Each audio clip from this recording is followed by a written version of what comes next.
Good evening, everyone. Welcome to the Board of Education Board Workshop Meeting. Bonsoir tout le monde et bienvenue dans la rencontre conseil pour séminaire que nous allons faire. What he said. Today is Tuesday, December 13th. The time is now 7:03 p.m. With me this evening, I have board members Janine Randolph, Karen Nelson-Bakey, Sherry McCready Pritchett, Mary Ellen Ludwig Flaherty, Colin Hostin, myself, Diana Carpio. On virtually, we have Erica De Palma. Godfrey Azima is running a little late, but he will be here this evening. And thank you again for being here tonight. Tonight's going to be a very detailed meeting on our budget and just a lot of conversations and questions this evening. So thank you again for being here. And with that being said, we're going to do the Pledge of Allegiance.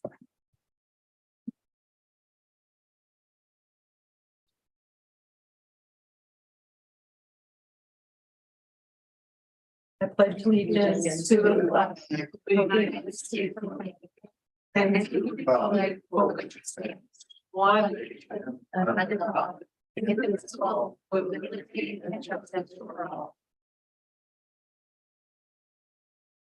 Well, this is the first time we are having this meeting here at the Family Center. And I am hoping that those of you that have not seen the Family Center will walk around and take a look.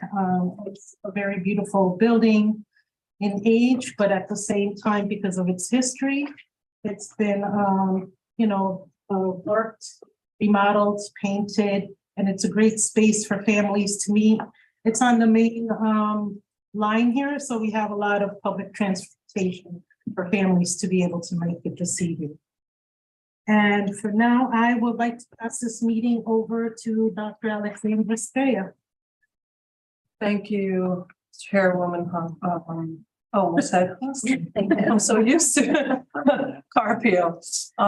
Today we will be presenting to the board the preliminary budget for 23-24. I would like to welcome Mr. Lundas Money, our CFO, to initiate this workshop.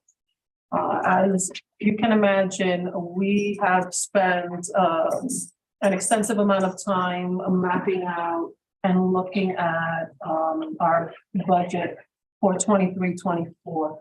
There's a number of factors that we had to pay close attention to. One, looking at the work that we have been able to accomplish to ESSER dollars, how we have utilized ESSER not only to inform the work around the social emotional well-being of our students, but also accelerating the learning experiences of our students given what they have lost throughout the pandemic.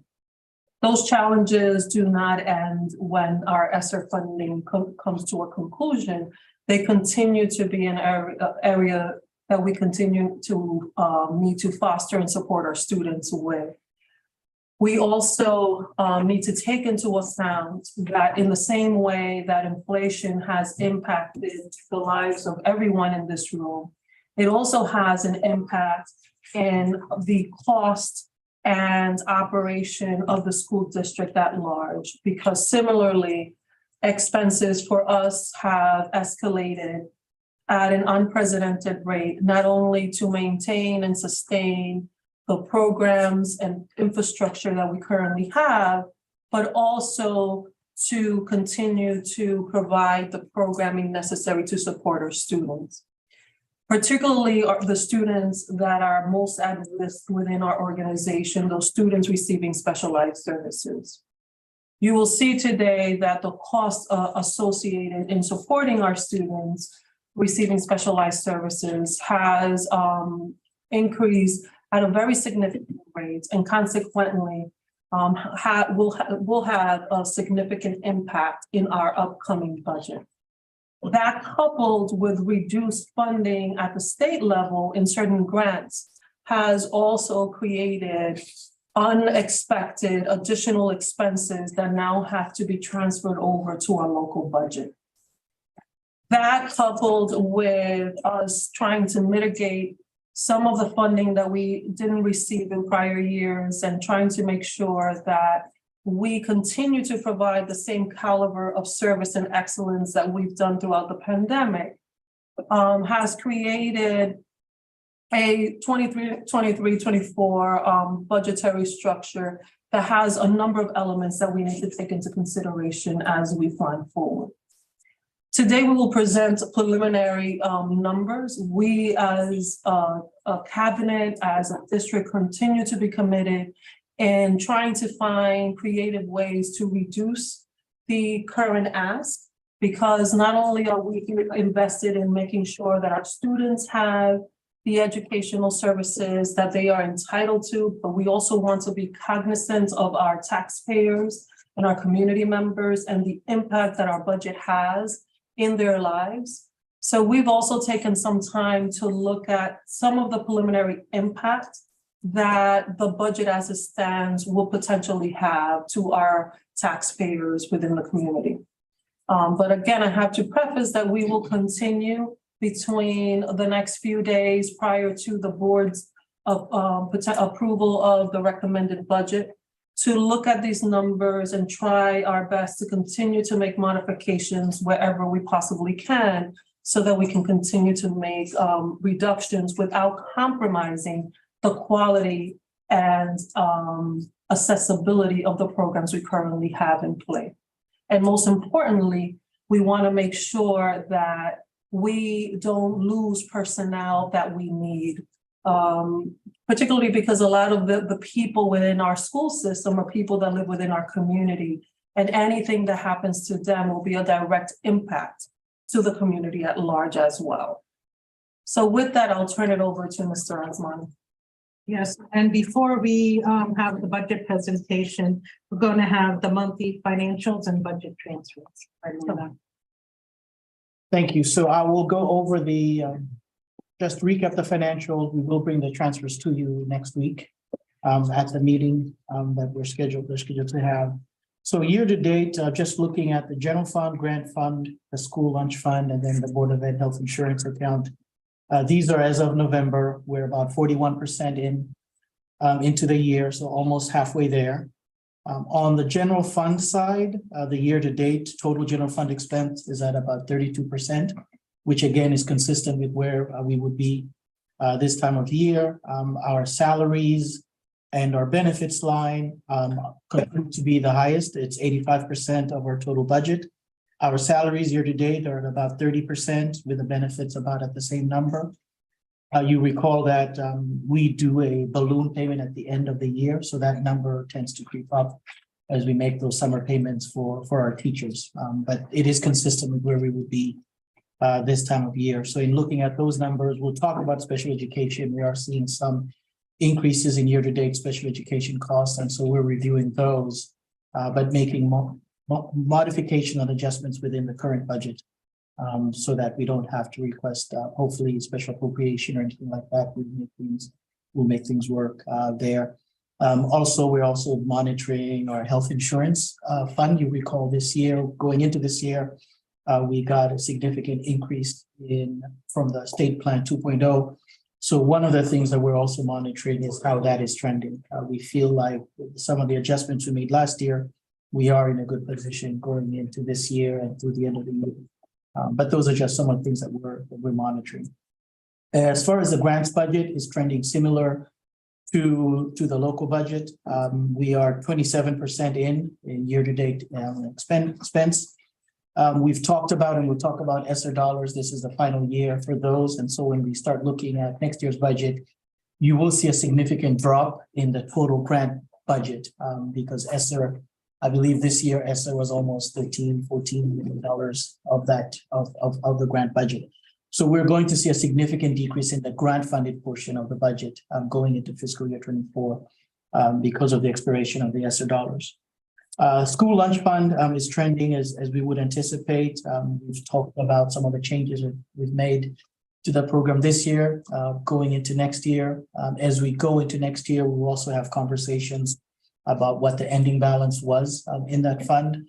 The last couple of years, last 2 years, because of the COVID-related grants, we did receive substantial amount of dollars into that fund, and therefore, whereas historically we've run deficits in that fund, we haven't done so in 2 years, and we will end the year with some fund balance in that fund.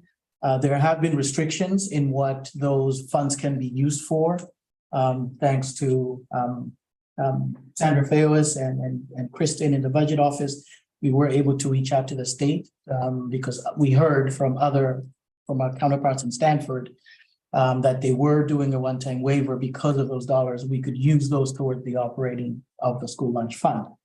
And so we will be in a better position going into next year and possibly to the year after in terms of the balance because of what we carried over in that fund. So that was good news. And again, the final one is the health insurance account. We're monitoring that, the ins and the flows. It's a difficult one to monitor because its cycles don't match every year. It's different year over year. And so we're trying our best working with the health consultant to monitor that. And if there are any changes or signs that we need to bring to your attention, we'll do that. But so far, all of our financials are trending the way that we would anticipate them to. So we will bring the transfers next week, and we will, I think those require approval. This is just informational. So thank you be happy to answer any questions. Any questions? Erica? I think that's very welcome news on the school lunch fund. That could see us through a couple more years on that. Just remind me, if that fund does end up running a deficit, which it has in the past, how is that covered? In the past, what we've done is use the carryover funds at the end of the year, seeing if On the there's operating services in the fund. We transfer those over. That fund cannot end as a deficit because it's a standalone fund. It's an enterprise fund. So each year, we've historically, I think the last 3-4 years, we've done that.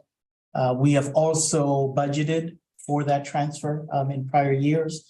It's ranged anywhere between 500,000 to 600,000 within the operating budget to transfer to subsidize for that fund, so that we're not just relying for the end of the year to see that.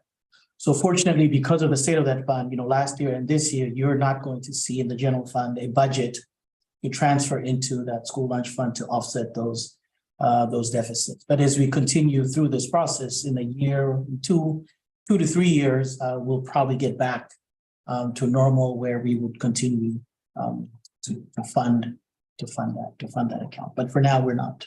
It's not necessary. Thank you. Okay, thank you. More questions? All right, Linda. Here we All go. right.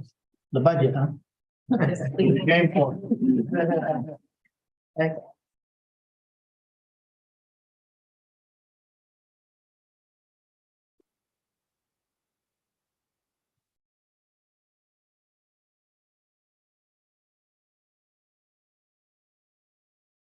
So nice route this year.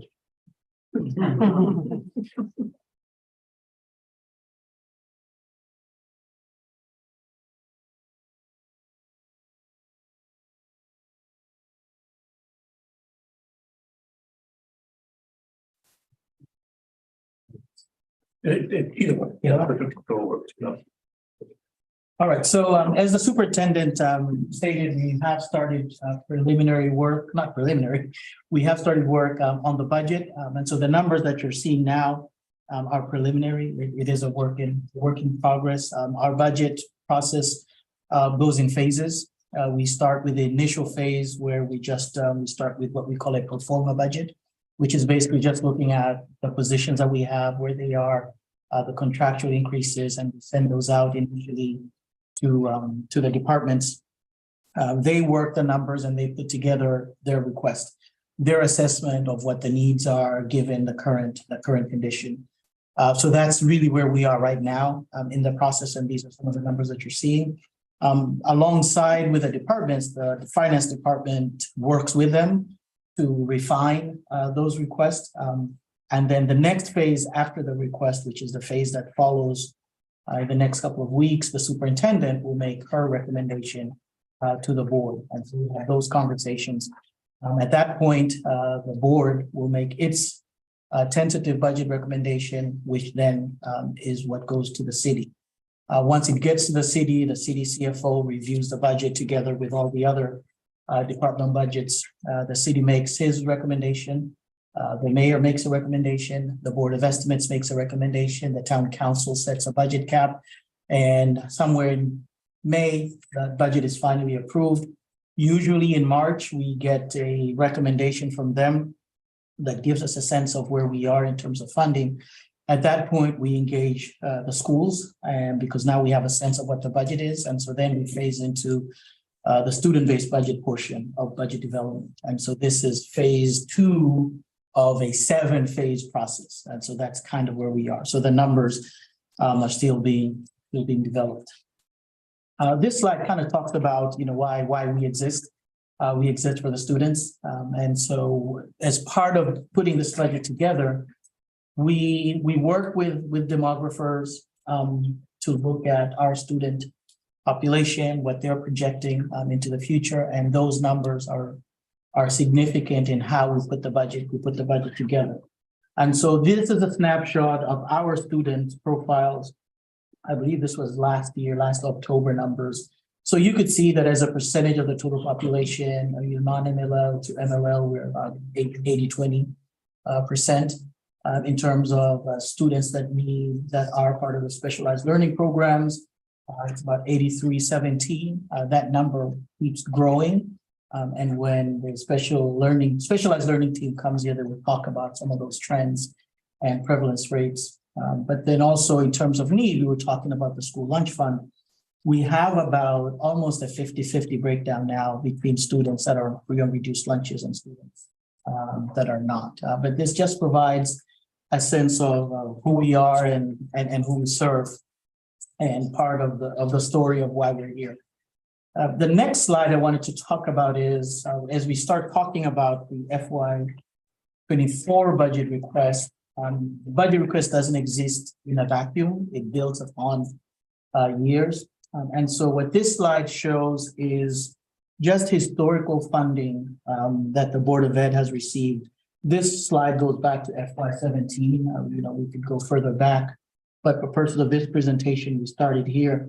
And so the first couple from FY18 to FY21, those are the increases that the Board of Ed has received over the years. So you see we were at 4.5%, 3.5%, 4.2%, and 5% going into fiscal year 21. You recall that as we were going into the fiscal year 22 budget, that is when COVID pandemic kind of hit.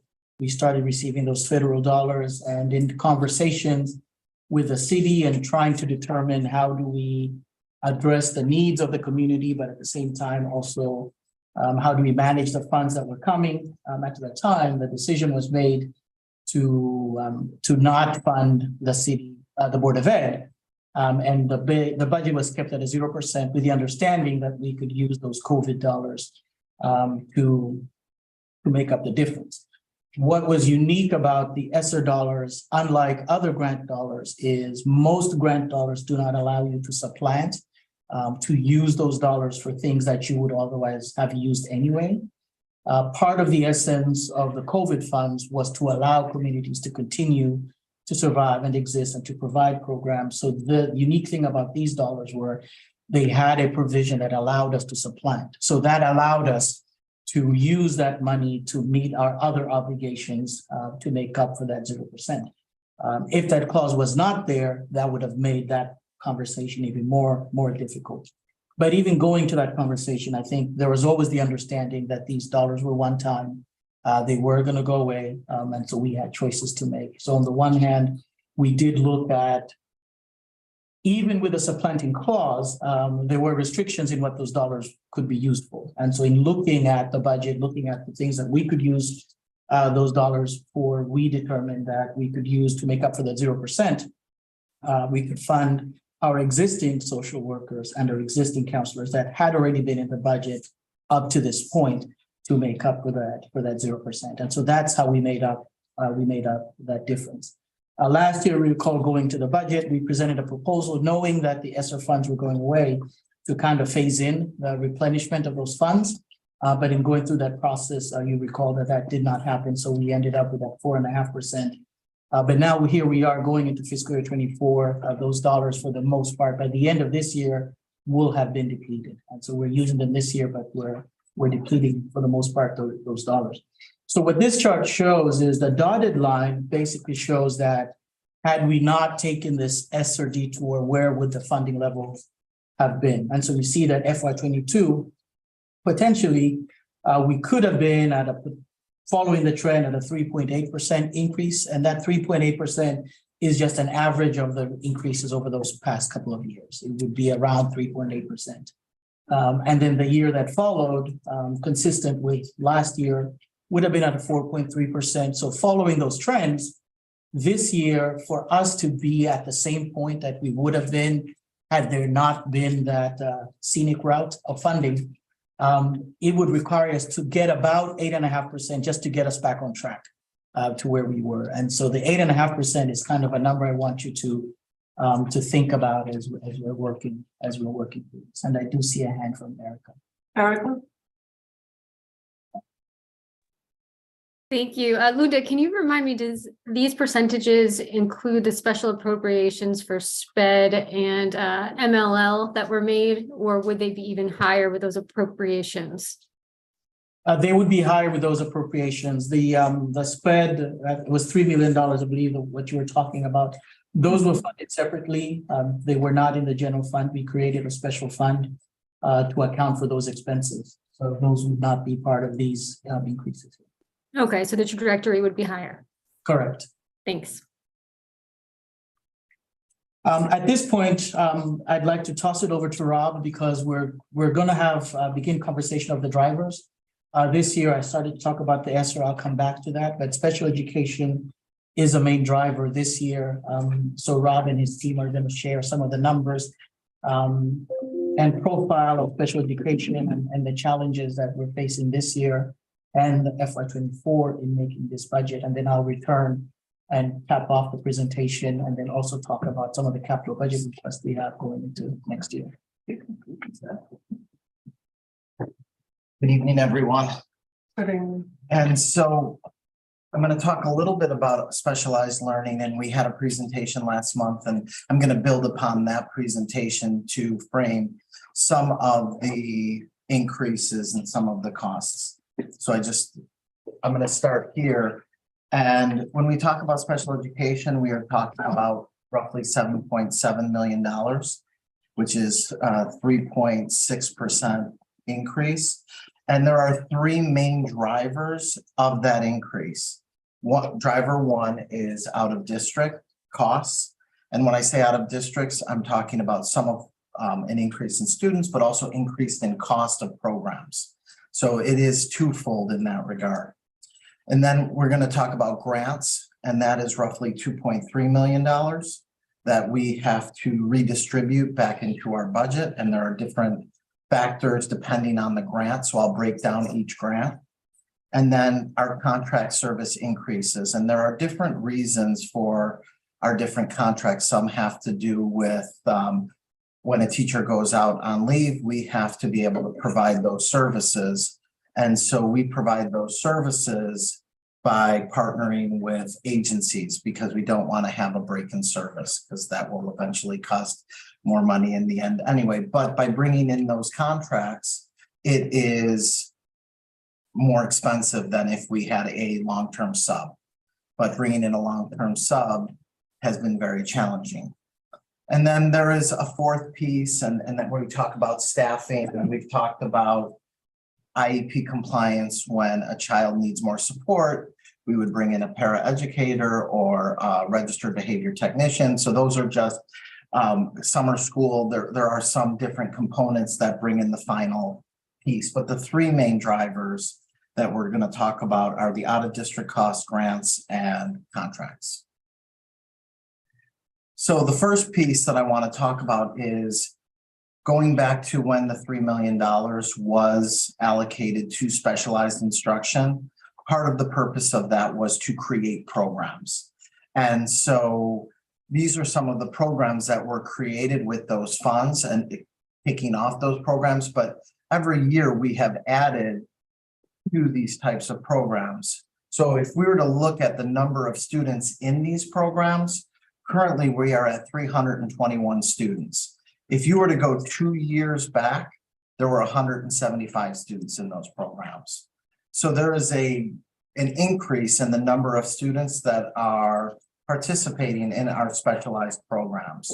One of the things that I will say is that in some of these programs, if we did not have these, our out-of-district costs would be even higher because we are able to support students in their home school or in the home district, which is part of our goal.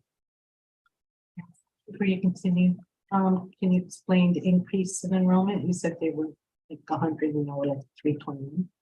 So it's because we've been building programs. So an example would be when you add a co-taught classroom, you start in kindergarten. And so that's one for 1 year. And then the next year you would bring in, that class would go to first grade and then you would start another kindergarten program. So part of it is that it's been building programs. When we started our LEAP classrooms, we started with 1 classroom, we now have 3. When we started our success classrooms, we started with 3 classrooms, we now have 5. So we have like building these programs to support students, but it happens over time. If we look at our 18 to 22 program, we had a project search, 1 project search, and we had a next steps. Now we have 2 project search programs.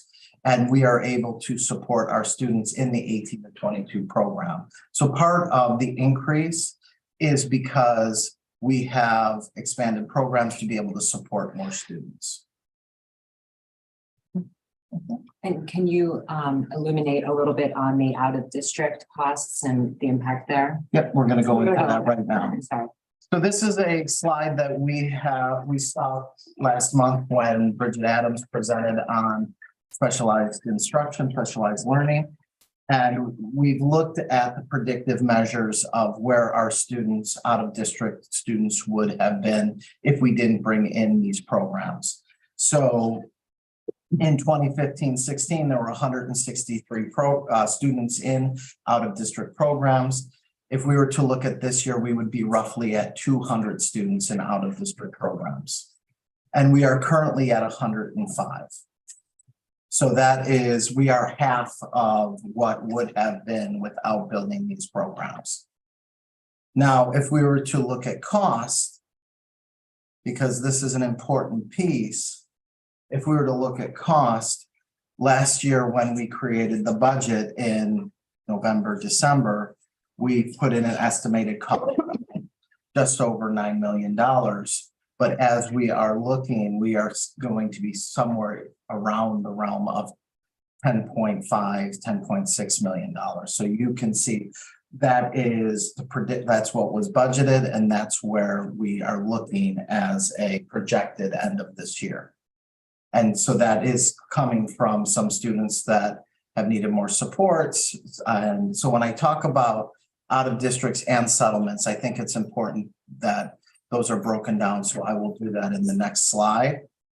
And I want to be able to share some of the out of district situations have been created because of COVID.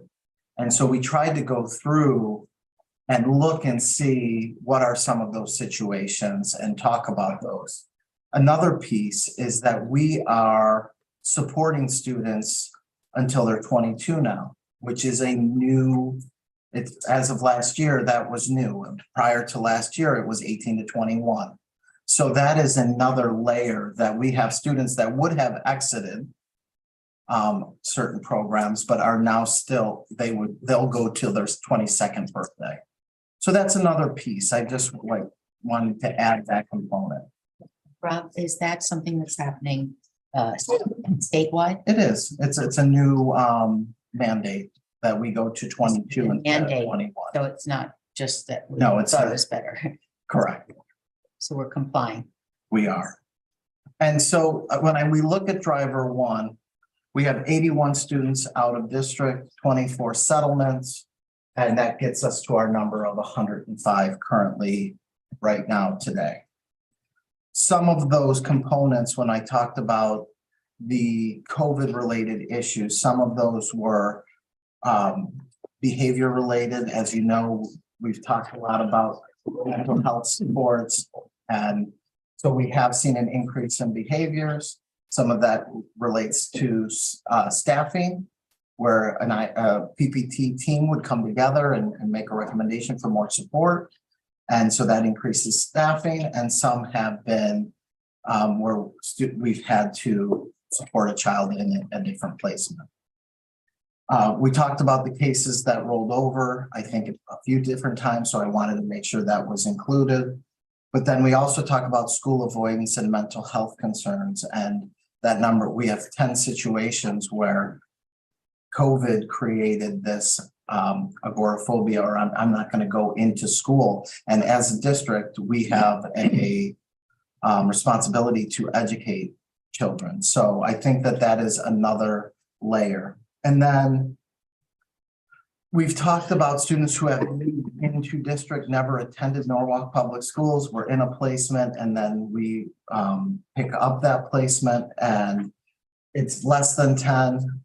We're not going to report on the number because of it's less than 10, but there is dollars and connected to this. And then learning loss. We saw an increase of learning loss. We've put in different places, but then you get to a place where it's like, we need a different setting or a different place to support the child. And then I talked already about services to 22. And I know Erica has a question. I just wanted to get through that piece because then we'll transition to driver number 2. Erica? Thanks, Rob. The trajectory numbers that you had on your previous slides about what the cost and the enrollment would be if we didn't put programs into place as part of the special appropriation that has resulted in a higher ratio of specialized learning students being placed in district versus outplaced. Did that trajectory include any assumptions about how much it would have increased if we had brought into the equations things like agoraphobia and behavioral, associated with COVID? Or I have to imagine those were not even a factor, even like the services to, 22-year-olds, that trajectory would actually be much higher if it was built into, yeah. We did not build those factors into the projections. We just used number of students and compared, and then did a long-term triangulation. We did not look at these factors that were created because of COVID. So that was not included. So you're right. The number could be higher than the 200 that we came to this year if we brought in those other factors.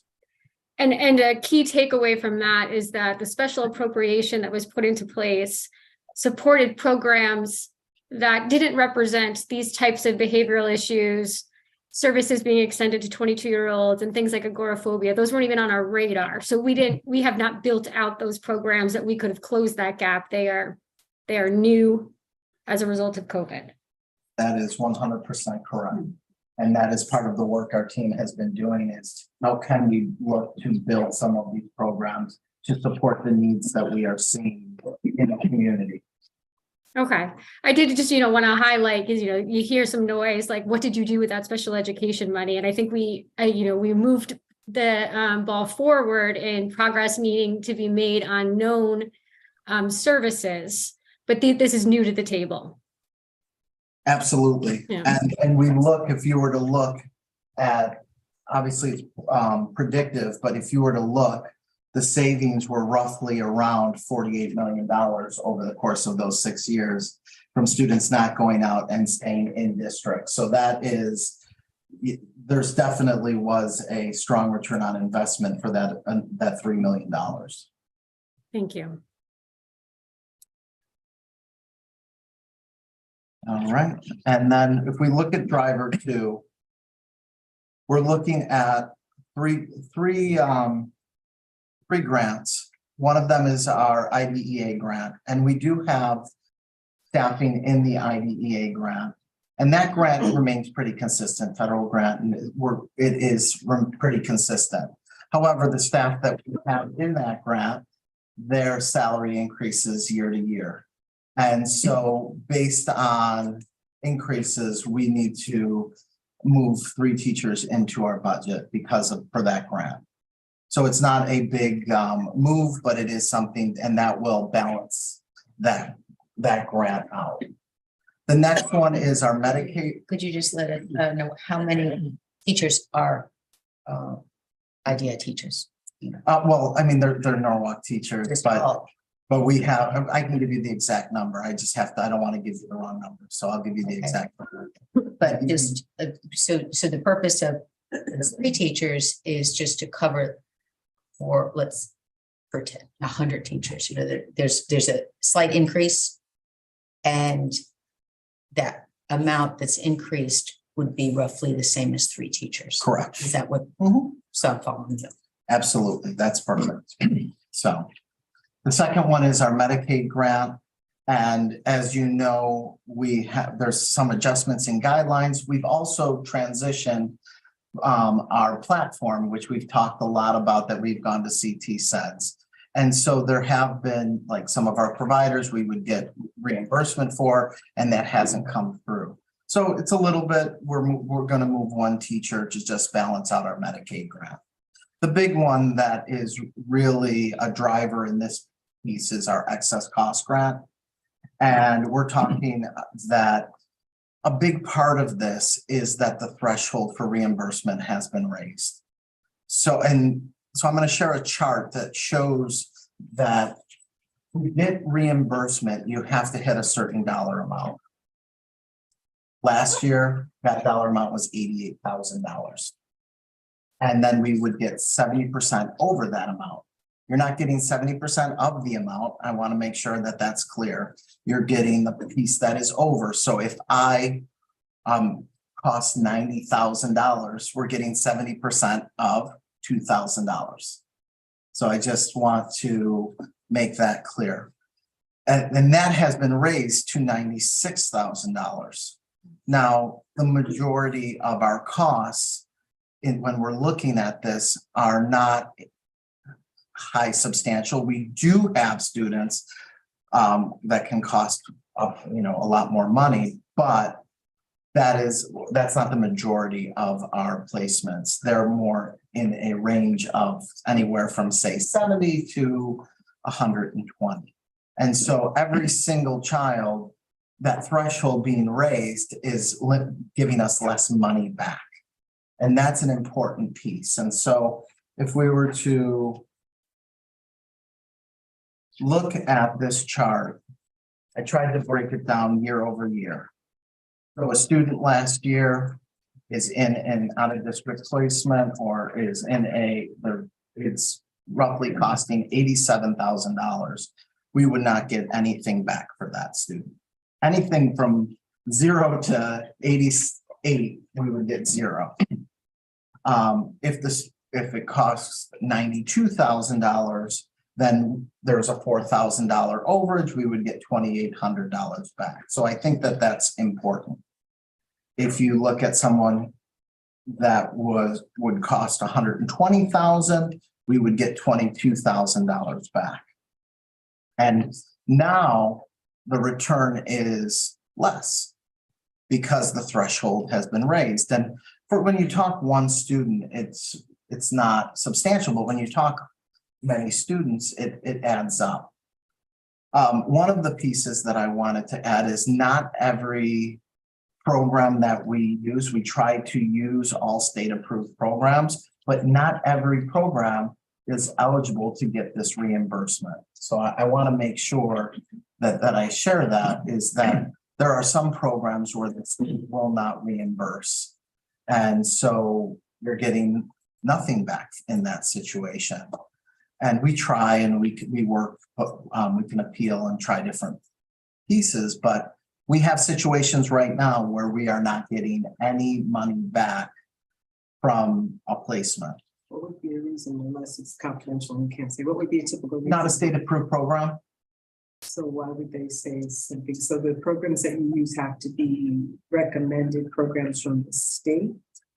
We try to use all state-approved programs. But we also have students that come from out of district already in a particular placement. that is not state approved, and we still have the responsibility to fund that program. So we have some of those cases now where, And we have some situations where a family would want a specific place. Right, so you can- So I want, those are the two major reasons. We try every time to use state approved programs so that we can get So this it's not something where reimbursement. you could say the family will switch. This state program is very similar to what you're doing. Can we make it? Right.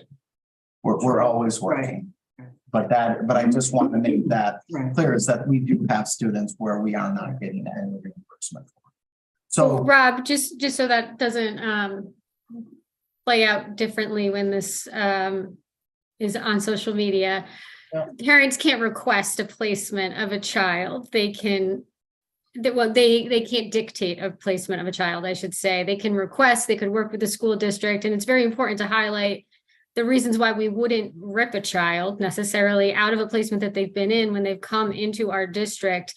It could be to the detriment to that child to not have that continuity of finishing out their placement. So it's, that is correct.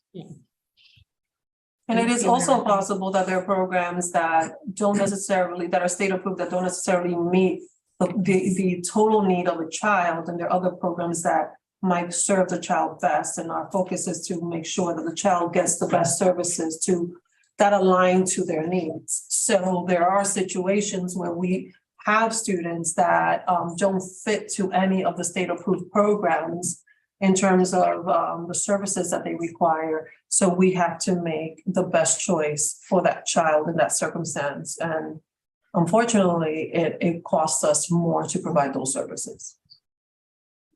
Absolutely. thank you. That's an important highlight. So then our third driver that I highlighted is really around contract service increases. And it's broken down into different components.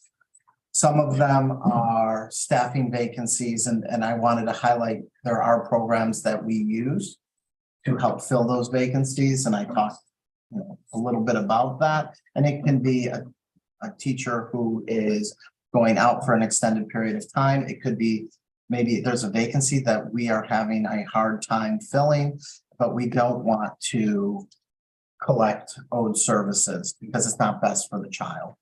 And so we partner with some of our local companies, and they will work with us in providing some of these services. We also have evaluation services that we're constantly supporting as needed.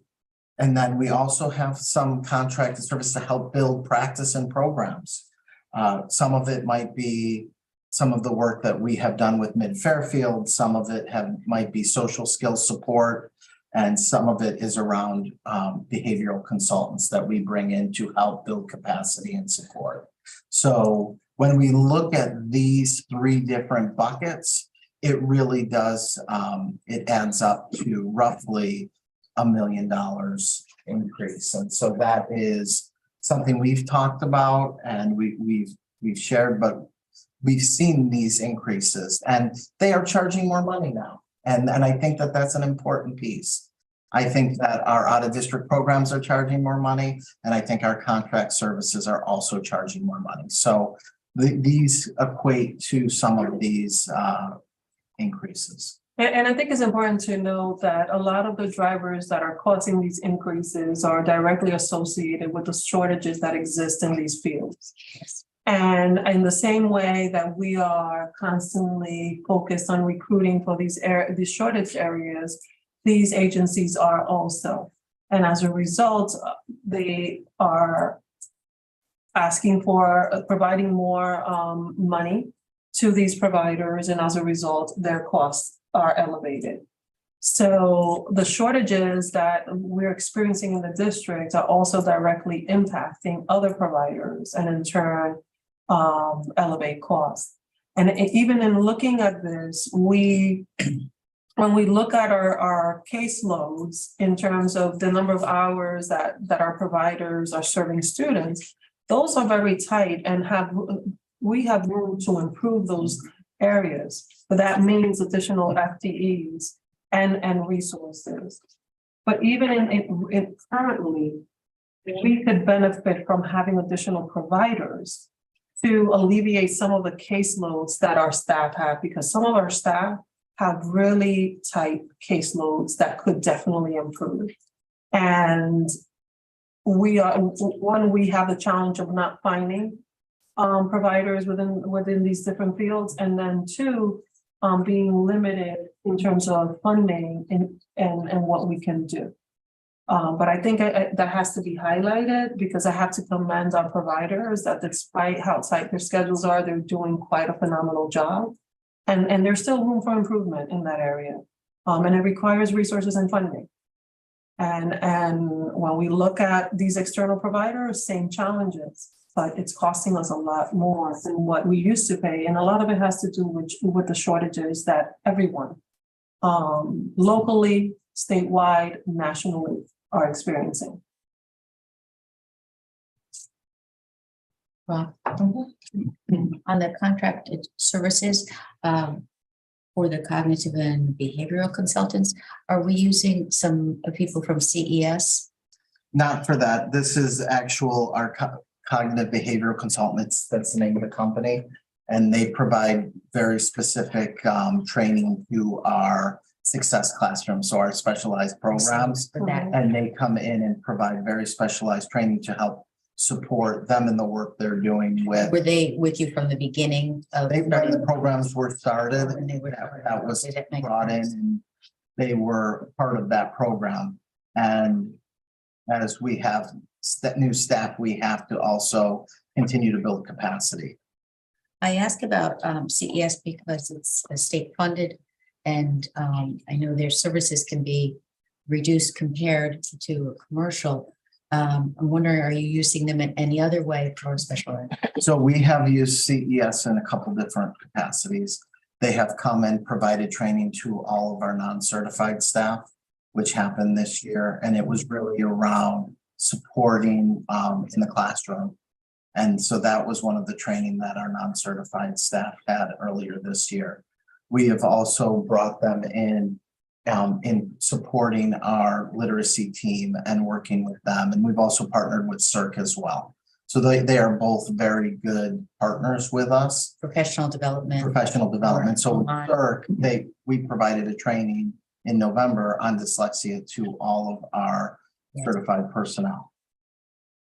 So that was part of one of our goals this year, was to really build knowledge and understanding around dyslexia, because the better we get, the better we'll be able to support our students.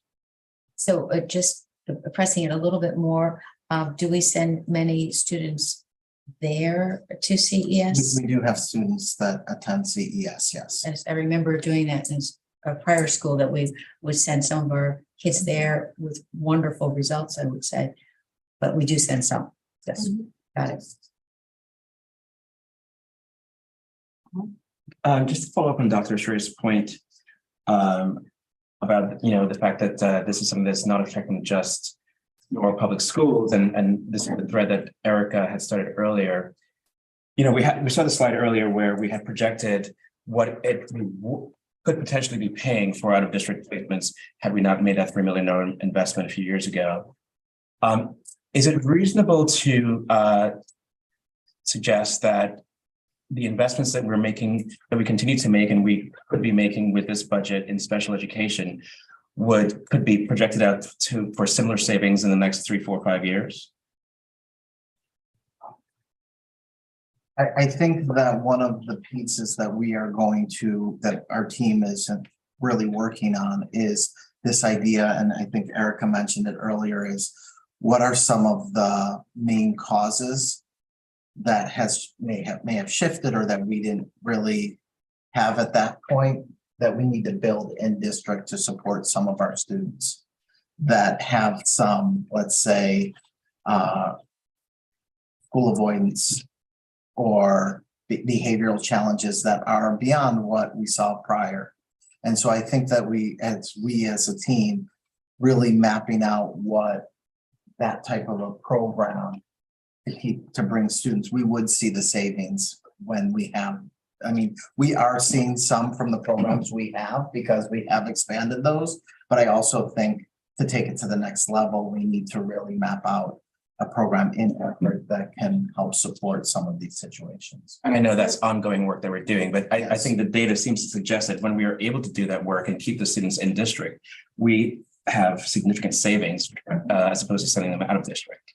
Yes. And I think to further add, well, not I think I know.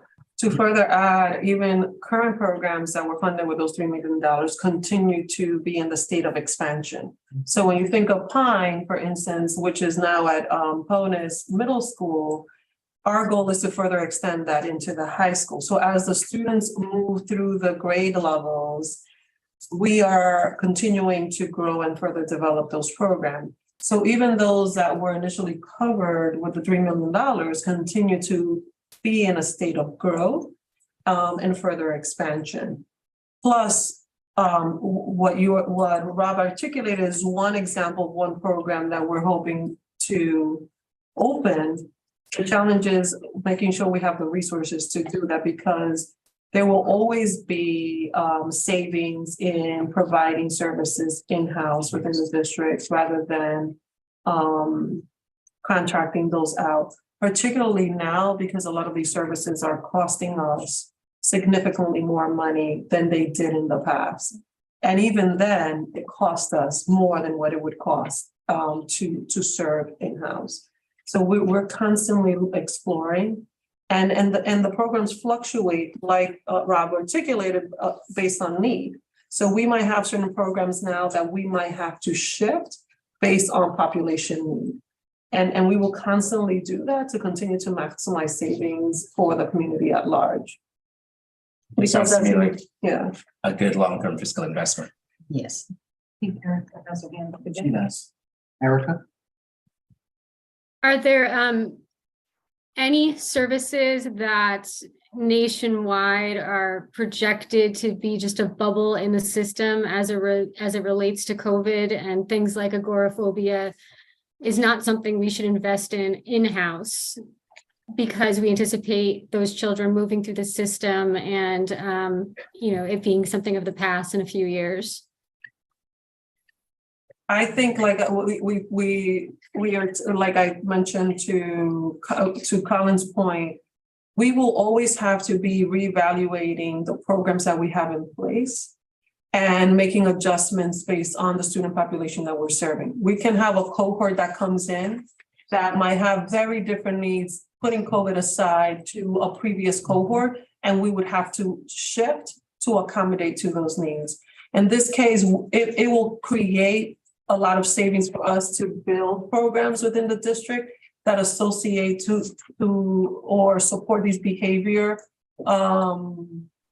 challenges that are being discussed, like agoraphobic or school phobia, and if needed, then make modifications later in time when those services are no longer needed. But if we're going to shift those to provide those services externally, in the end, it's going to cost us more than providing those services in-house. So there's nothing that nationwide that educators don't anticipate being a blip, like school avoidance. We think that's gonna, like, just so we're not like staffing, a full-time team to address school avoidance. If it's something that short-term, we should just be outsourcing versus investing in the education of those particular staff with that particular expertise. There's not enough research right now to speak about trends Okay. that we could present at the moment, but we can investigate further on that topic. But I said before, I believe that there's benefit in providing those supports in-house while the need exists, and then shifting when those needs are no longer necessary. Okay, thank you.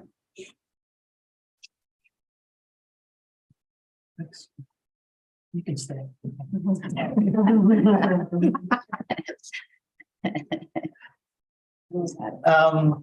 So going back to the drivers, we said specialized learning is a major driver.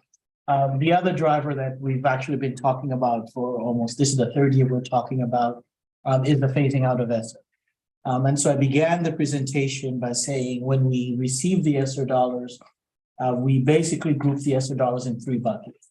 The first bucket is what I refer to as category A. This is how we use ESSER dollars to mitigate the 0% increase. We looked at what can we do within our current budget, positions or expenses that currently exist that we could use ESSER dollars towards to provide tax relief and also make the 0% budget commitment that the city made. And therefore, we identified school counselors and social workers that were existing in the current budget and they were eligible for ESSER funding. So we had about 35 counselors and 22 social workers. So together with their salaries and benefits, we were able to apply $6.6 million of ESSER dollars towards that to make that gap. That gap was at the time, I believe, was 7.8 million. There was another 1.2 million in summer school expenses that we also applied ESSER dollars for. And that's how we made up that 0% gap. Those summer school expenses right now, we've included in the local budget, and therefore you're not seeing them on this line. So that's category A expenses of the ESSER dollars. The second category of ESSER are these learning positions that were needed in our school districts, and the ESSER dollars provided us an opportunity to address that need. That was part of the spirit of ESSER. We were not unique in the country in using ESSER dollars in this fashion, and therefore we applied was actually more than 4.4 million in terms of math coaches, math improvement teachers, and ELA improvement teachers. So you'll notice here that in math coaches, there's only 4 listed. And so one of the things that we did, we funded other math coaches with local dollars. So these 4 positions were the needs that could not be met locally. And so we applied ESSER dollars towards those math coaches. But we have more than 4 math coaches in the district, but only 4 currently happen to be funded by ESSER. And then we have the improvement teachers and the ELA improvement teachers. And so these positions are in the budget currently. These positions are filled, and we have teachers engaged in these roles. And so part of this budget request moving forward has the aspiration of having these positions continue and part of our local budget. So just looking at this slide alone, the category A position, just making us whole from that zero funding, 6.6 million is roughly 3% increase over the current budget. So that category alone. The ESSER learning positions, those enhanced positions, those 2 combined are about 2%. So if you add these 2, you're looking at 5% just to retain these current positions without looking at any of the other expenses within the budget. So where does this? Linda, can I just, yes, before we move on, sure. I think it's very helpful to see these extra expenditures categorized like this. One question we get a lot is that these federal grants should have been applied to what people call one-time expenditures, non-recurring expenditures.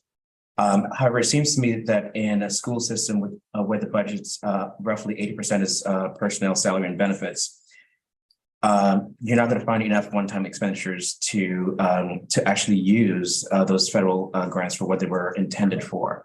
And I know that we did use a lot of it for one-time expenditures like the PPE and ventilation and so on. Can you speak more to that, because it's a question that has come up and I think will come up again? No, and I think that's a valid question, is how, and so if you look at and I came to the education side coming from the city side, right? And so the community that I was in also received ESSER dollars. But when you work on the city side, you do have more non-recurring expenses. We could build roads, we could build bridges, we could put solar panels in our buildings, which is the traditional thing that municipalities can do with these dollars. You don't have those options on our side. And we did, to your point, we did spend some on furniture and equipment and bathrooms and just making them accessible and safe during the pandemic. But there's only so much in a budget that's 85% staffing and 100% people business. And so on the city side, you have those opportunities. You could do economic development grants to communities. And so it's really not an apples to apples comparison, although yes, ideally in a perfect environment, you would want to spend grants on one-time expenses.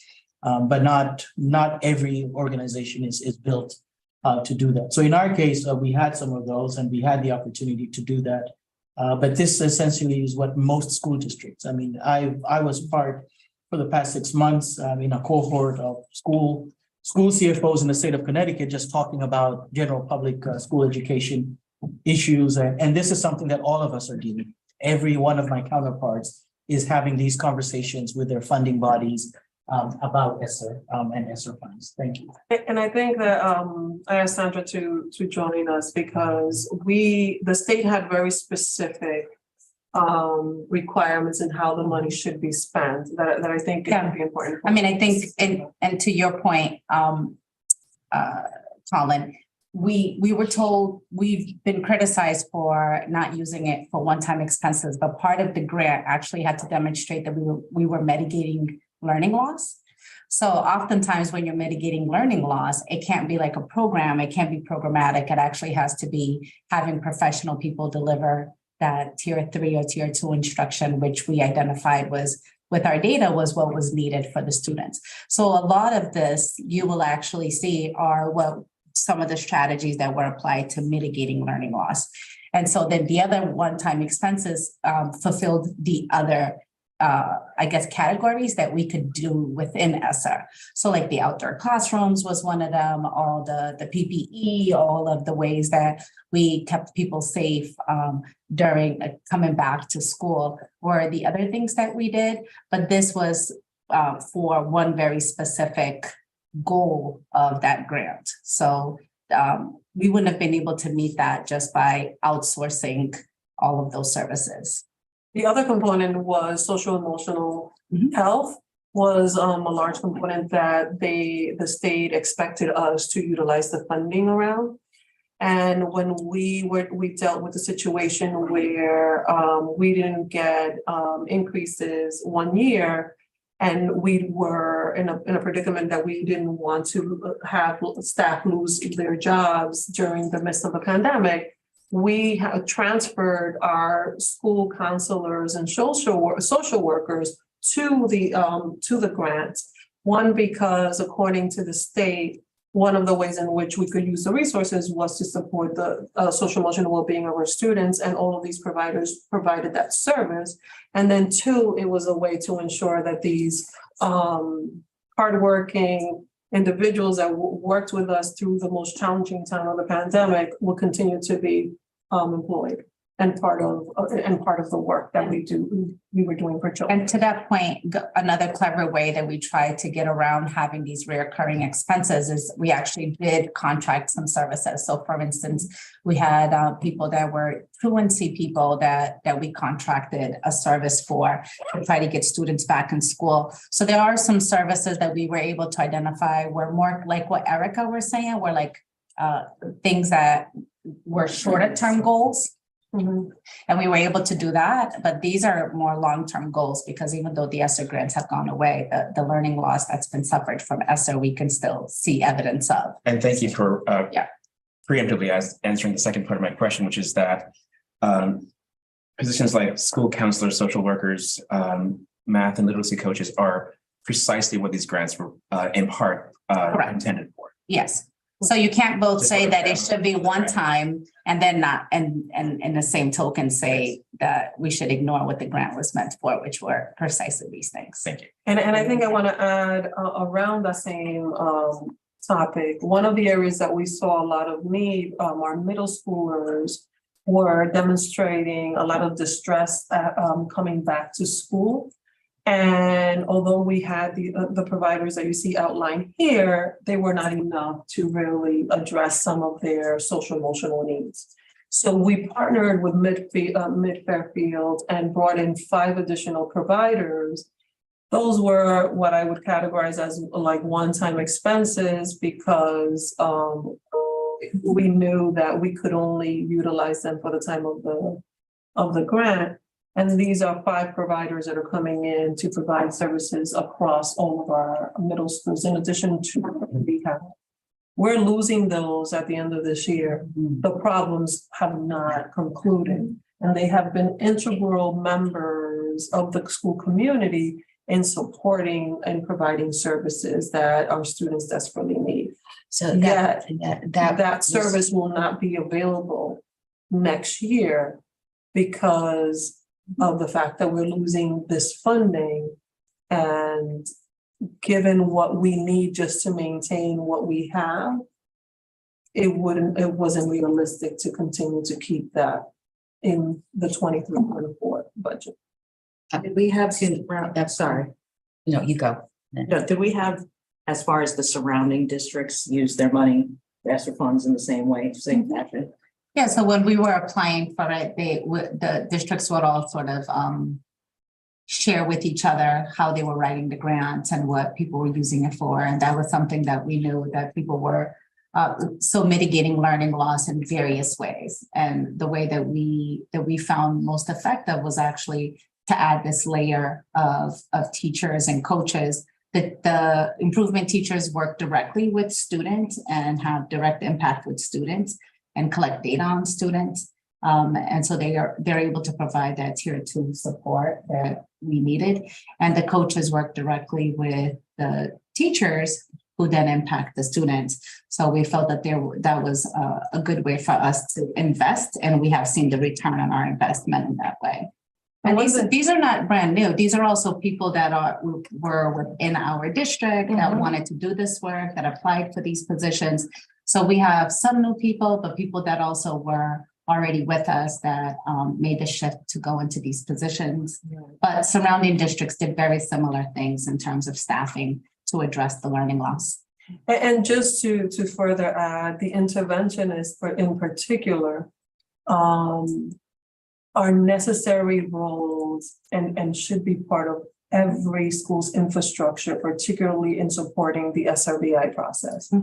Coming into the district, a lot of our parents expressed a delay in identification because of the lack of a structured SRBI system within the organization.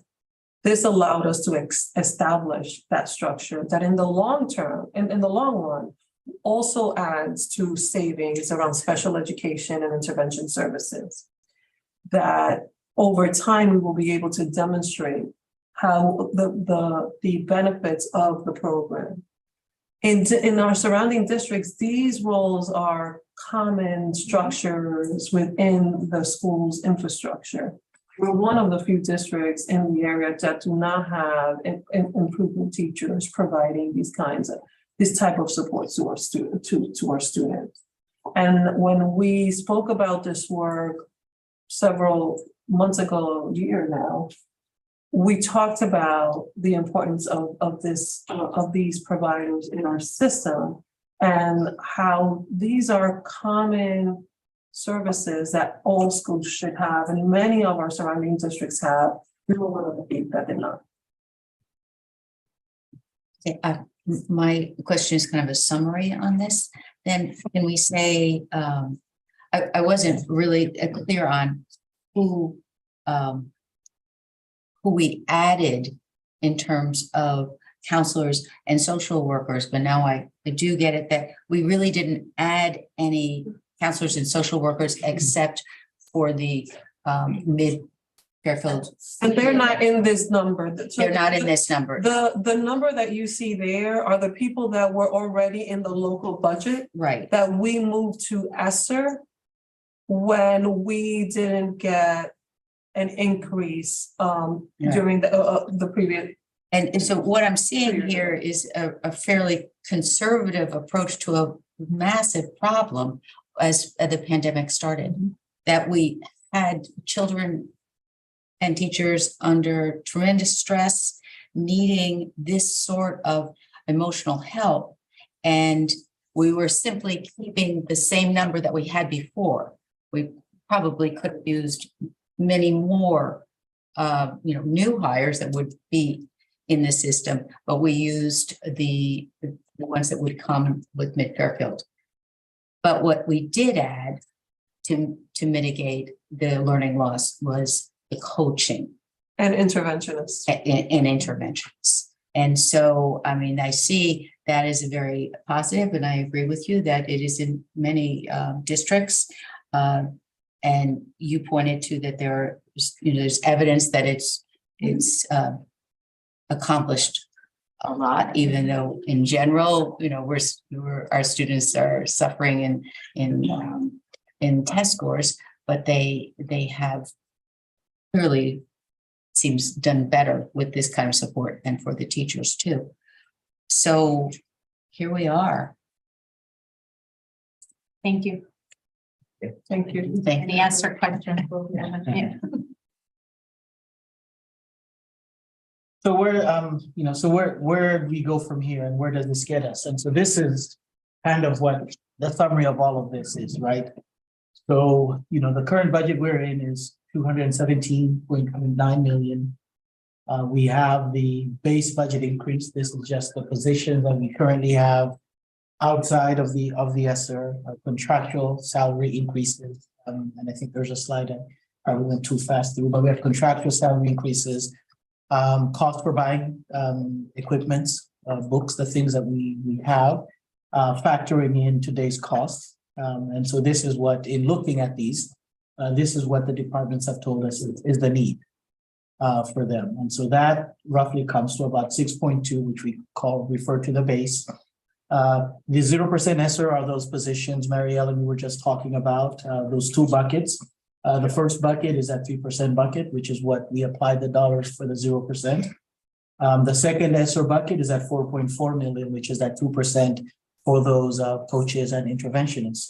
And then the special education piece is a piece that Rob spent discussing with us. And so that's where we are currently with the numbers. As the superintendent mentioned, this is a phase of the budget process where we're in. We're still looking at these numbers. We're reviewing these numbers. We're having conversations with the city as our counterparts in this process. But this is kind of where we are now, and we wanted to share this with you. We'll come back to you in next week to see where we are, the superintendent, myself, and leaders within the school district. We will look at these numbers and begin formulating a superintendent's budget request that will come to you formally.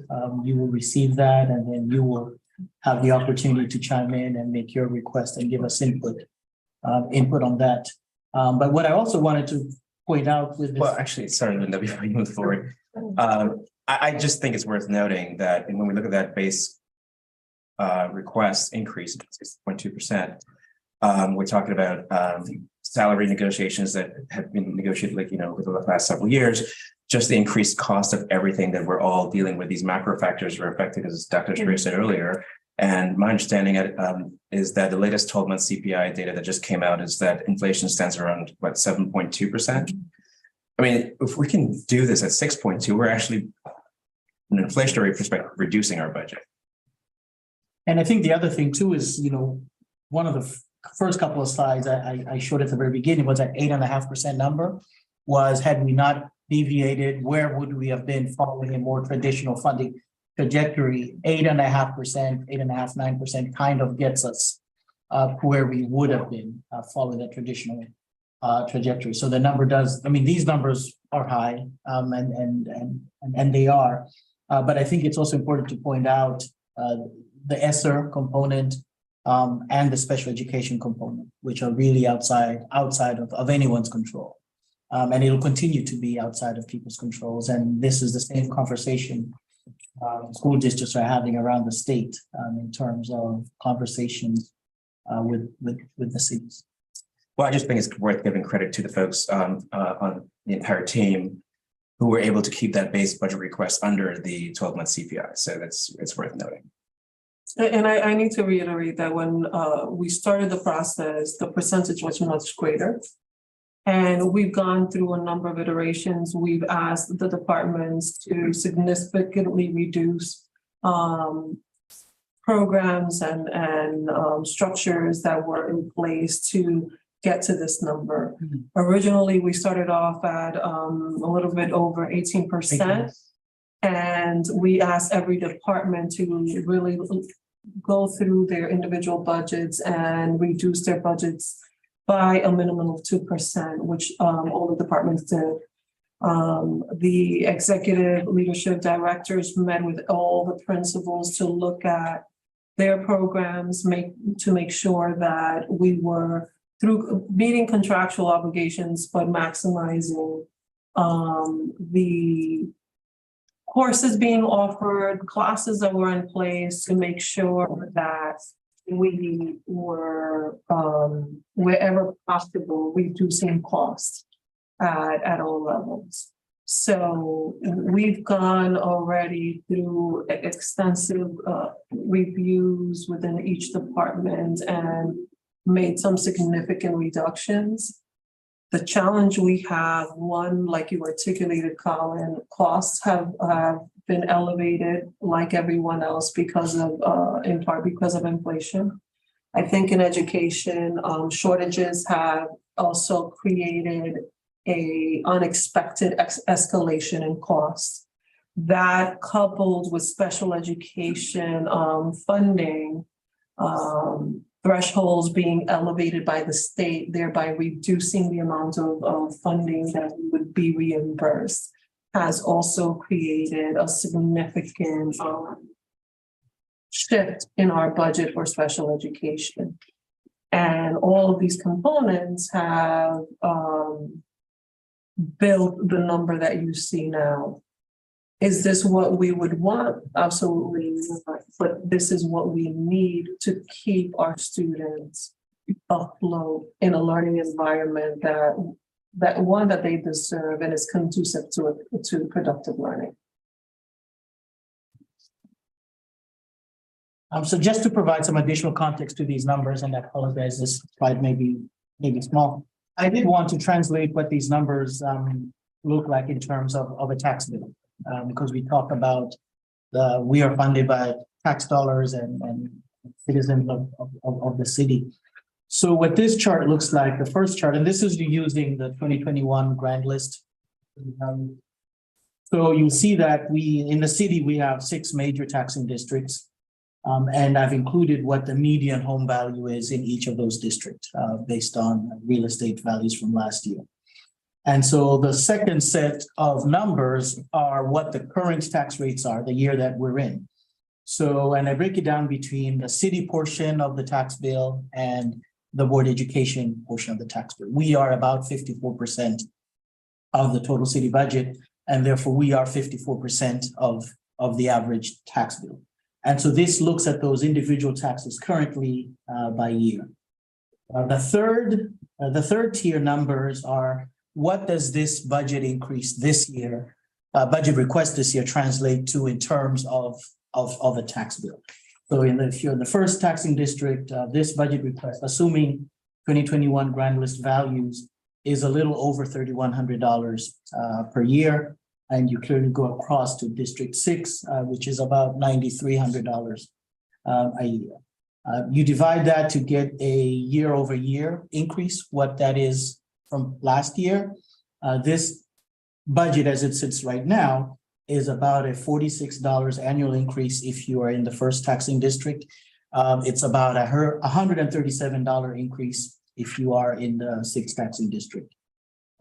Just looking at that same tax bill and looking at it on a monthly basis, first taxing district, it is about a $262 a month bill. The increase that we're requesting on a monthly rate is about $3.83 if you're a resident of the first taxing district, and it's about $11 a month if you're a resident of the sixth taxing district. based on 2021 grant list numbers. But I just wanted to provide some context. I think when you look at the millions with the multiple zeros, it's different context. Wanted to bring it down to the homeowner level understanding of what does this really translate as a homeowner, and what does it translate in terms of taxes. And I'd be happy to answer any questions before jumping to the capital budget. You do have another slide that just looks at the same budget cost, just broken down by the different categories, the major categories of expenditure, salaries, and benefits.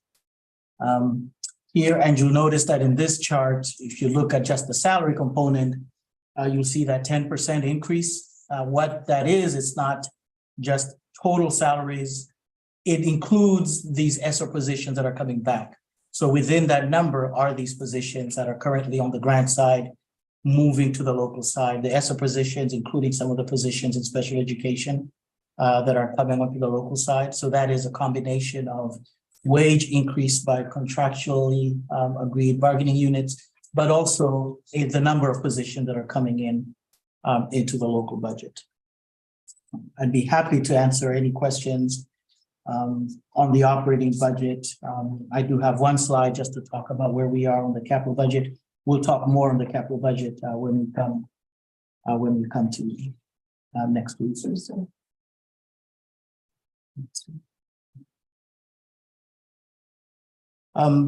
So I would be remiss if I didn't thank the team that worked. This has been a lot of work. It's been a busy couple of weeks. Kristen is behind me, our budget director, and Joe, our senior budget analyst. And so we've been working together with the rest of the finance team to crank these numbers together. The department heads here, the superintendent mentioned, we've gone to them for numbers. We are still going to go back to them with numbers. So the work continues, but it is a team effort, and none of this would be possible without everybody and everyone else in this room just to get us where we are. On the capital budget. Can we, Sure. does the board have any questions on? I do. So tell us about what are the implications, short and long term, if we're not able to realize this number? Well, the challenge right now is, like I said, 85% of what we do is people. We're a people business, and therefore I think you kind of start looking at what can you cut within the 15% that's non-personnel, but within that number, you have these contracts with providers, you have utility, so you're then limited by what you can cut there. So that accounts for maybe another 10% or so of those salary numbers, and so then you're left with about 5% to really make the cut in personal expenses. And from that 5%, you're not going to get much out of it, because you can't, even if you zero that out, you still wouldn't get to a 5% or 6% increase as what we've heard. And so I think at that point, then you start looking at staff. And because the primary work we do is teaching, and so you would start looking at non-certified if you were to do that, because certified staff is where the core of our business is. So you start looking into those areas. I think, but the other thing too that we're also looking at, we had the efficiency study that was done, and so we have been looking at those, how can we do business differently. We've made some gains in our operations, in working with the city. What can we do within our operations, parks and recreations, maintenance of our facilities, and so we're looking at some of those things as well. But beyond that, you really can't do much beyond that. You do have to start getting into some personnel. And I have to state, in terms of the efficiency study itself, the elements that were articulated in that study have been implemented, almost every single component, particularly around facilities and operations. So a lot of the cost savings and partnerships that were recommended and that we could develop in collaboration with the city have already been in effect. So we've taken that study quite seriously, and we'll present in February an update to the board on the work that has happened thus far and how that work, not only on the operations, but also on the finance side and having joint conversations and looking at ways to maximize even our payroll structure and other components with Munis and other elements of the work are pieces that have been in play. So in terms of efficiencies for the upcoming budget, based on the efficiency study, there's not much left to do.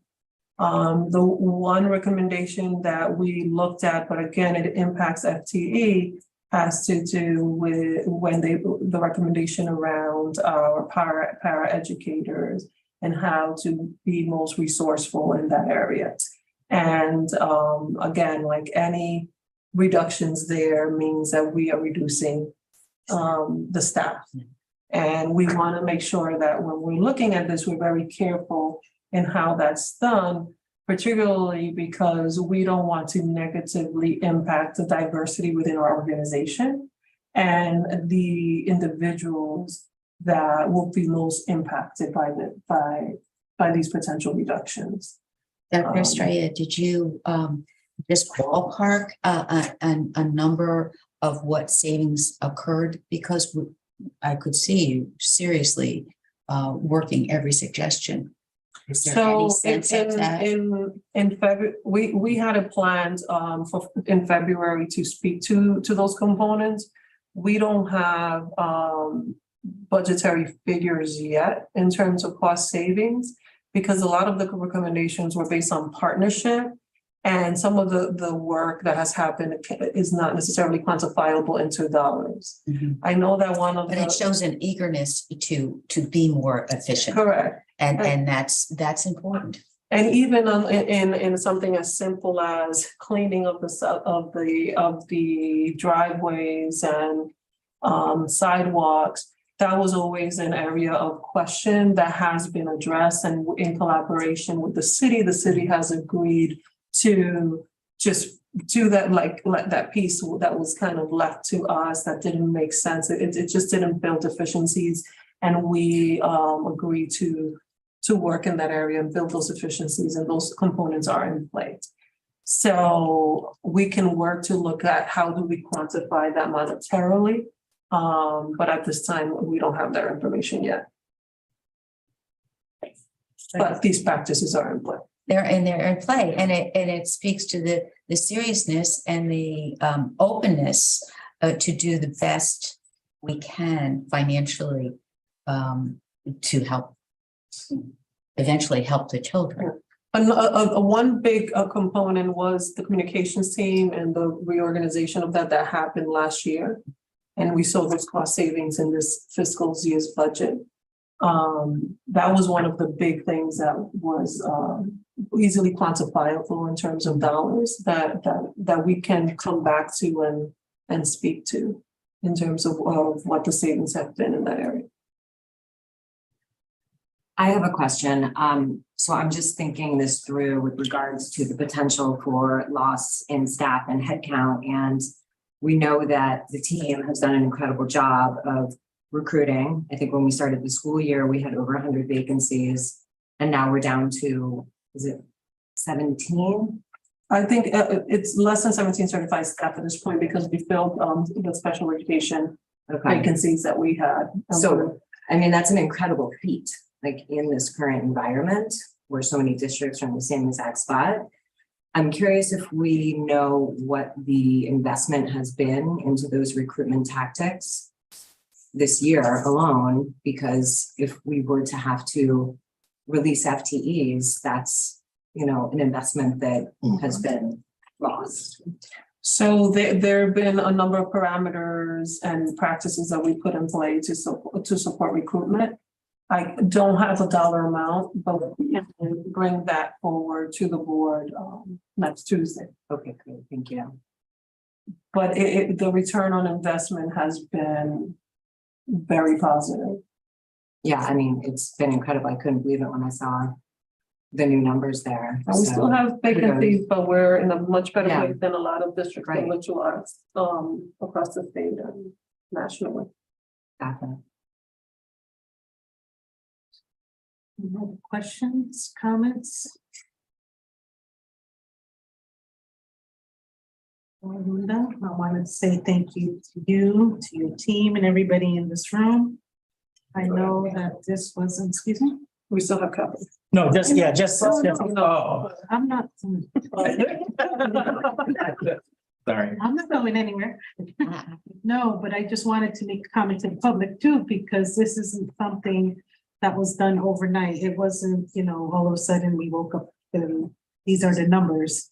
It was a discussion, and the team's been working very hard for months. And I just wanted to say thank you. I wasn't saying that we were going home yet. We're still ready to go. Thank you, you're welcome. So finally, just to briefly talk about the capital budget, we're reviewing these requests and you see that in the current year, the approved capital budget for a variety of projects is 2.4 million. We do have a number of projects that are recurring. The instructional technology is a recurring item. Security is one. You'll remember last year when we requested this was pared down some, and therefore this year's request is the request including what was pared down last year, together with some additional enhancements and recommendations based on the security task force that's been put together. But we will be bringing to you, the details and the backups at the next meeting to have conversations with you so that we can also move this forward to the city because it follows a similar process as the operating budget. And we will see where we land. But it takes both sides of the equation, both the operating and the capital budget to keep the system moving. That is all. And some of these are eligible for state reimbursement or partial reimbursement. Some are. Yes. So I want to just highlight the band instrument replacement, because the district has not had, this as a line item in quite some time, and our instruments are in quite disrepair. As a community, we're really proud of the work that's happening in the arts across the district. We want to make sure that students are not coming out of pocket getting the tools that they need to be part of this work. And our educators have been incredible at taking skeletons and putting them together to make things work. But it's getting to the point where they can't put more skeleton, like bones together to make a skeleton. And they really need new equipment. So this is across the board. This request is for the high schools across the board. If I could just jump in, I went this morning to the concert at Brian McMahon, and the band, the orchestra, and the chorus. I was just uplifted. It was so amazing. So wonderful. Our educators do phenomenal work with very limited resources, and I think it's time that they get the tools they need to continue to do the great work that they do. That being said, it says band only. Does this include orchestra? It does. It's just Band and band strings. and strings. Band instruments. Okay. We can further clarify that if needed. Please. And we've worked in collaboration with the educators in the field to make sure that the requests align with the need. On the capital budget, also what we did differently this year with this budget process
I have to do it over again? Yes. Oh. I think I can remember. You may just want to repeat from about a minute and a half back. Okay, good, we're back. Remember a minute and a half back? Mr. Palmer, what was the last thing you heard? It was a minute and a half is a long time ago. It was Lunda speaking. You weren't even speaking at that point. Just finishing capital budget. Yeah. Just finishing the capital budget. Mhm. And that concludes the capital budget. So what I think you missed was, I wanted to take a moment to thank Mr. Asmani and his team for the incredible work that they've done to put this budget together. This process started back in August, and it didn't only take the effort of the finance team, but all of the cabinet members and leaders across the organization at large. Not an easy process, but a necessary process for the betterment of our children. I wanted to thank the board also for your support and thoughtfulness as we continue to think through this process. It's not an easy task, but a necessary task for our children. I think that's what I said. That's pretty good. Yeah.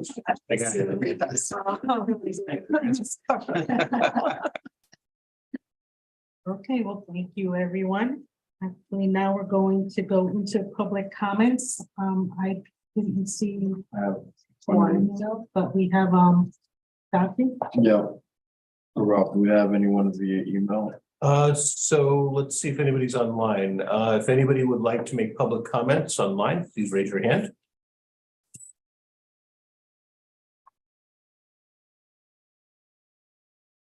I think we're good. No, we. I have to use a microphone or I can just. No, just comment up.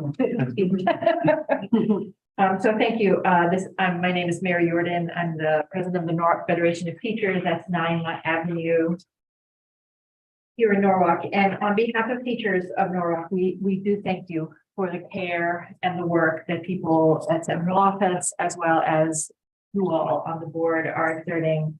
This is absolutely going to be a tough year. It's pretty clear. We have enormous needs in the district.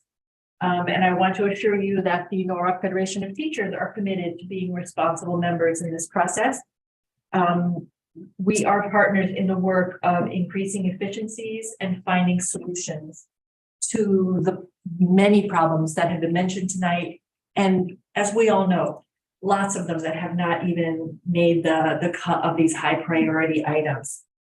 We want to let you know what we have done to try to contribute to some of the problems as you are facing how to make the numbers work.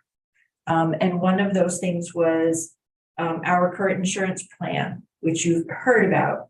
We negotiated a high deductible healthcare savings account health insurance plan to try to prevent health insurance costs from being a driver in this budget. We're hoping that the savings will be in the millions over the next couple of years if we can successfully follow through on that agreement. And we hope that that won't be lost in the increasing, in this inflationary period with the changes in experience and the delays in nailing that down. We did negotiate very sensitive salary increases in our contract. The new salary does not make us the highest paid teachers in Connecticut, as sometimes is said. We could be more competitive with many districts in many of our salary schedules. We have 22 steps to the maximum, whereas many of our neighboring communities have 16. So as soon as you reach that mid-career point, you can leave and make more money in many places close by. But we know that this is Norwalk and there are lots of good reasons to work here that may surpass the dollars. We added 4 early dismissal days, collaborating with Dr. Estrella to try to address the district's need for extra professional learning time at no cost to the district. We found creative solutions for this. Teachers spend thousands of dollars on graduate courses, workshops, conferences, and seminars to improve their knowledge at no cost to the district with no reimbursement. 30 seconds left. Thanks, I'm almost done. We spend countless hours beyond the contract day, not asking for payment to attend all sorts of types of evening, weekend, school recess events. And we have out-of-pocket supplies and materials each year. Finally, we have provided a lot of flexibility to extend contractual workloads to provide coverage in courses during teacher shortage times. Thank you. And emergency sub-coverages. It's 3 So, months. thank you very much. We believe that the discussion of student needs and this being a people business was spot on. Our kids need qualified staff, including paraeducators that we care very much about having in our class. Thank you. Thank you. Thank you. Okay. Thank you, everyone, for being here. I know it's been a very, very long day for everybody. Like Ms. Osmani said and Dr. Strahan said, conversations will still be going on. This isn't an end to numbers and we look forward to looking at everything with a magnifying glass if we have to, but we will do our best to think about the children of Norwalk. And I wanted to say thank you to my colleagues also, because it's been long days, long nights for them too. So thank you. With that being said, motion to adjourn. Colin, seconded by Kara. Thank you. Yes, it's. Who are the first official board member?